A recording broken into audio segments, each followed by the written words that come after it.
கௌதமி விவகாரத்தில் நான் எந்த அறிக்கையும் விடவில்லை என்று கமல் கூறியுள்ளார். 13 வருடங்களாக வாழ்ந்து வந்த நாங்கள் பிரிகிறோம் என்று தன் ட்விட்டர் பக்கத்தில் அறிவித்துள்ளார் கௌதமி.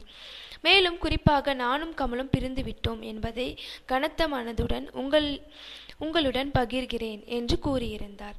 இதையடுத்து கமல் இவ்விவகாரம் தொடர்பாக ஒரு அறிக்கை விட்டதாக சமூக வலைதளங்களில் செய்தி ஒன்று வெளிவந்தது.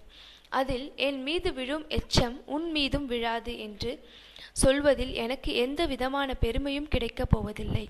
என் தட்டில் விழுவதை நான் தானே முடிவு செய்ய வேண்டும். தட்டிலிருந்து விழும் மற்ற மலங்களை பற்றி நான் ஏன் கருத்தில் எடுத்துக்கொள்ள வேண்டும் என்பது போல சில செய்திகள் வெளியானது.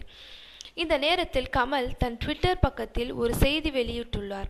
அதில் என் பெயரில் யாரோ அறிக்கை விட்டு விளையாடுவது விவேகமற்ற அநாகரிக செயல்.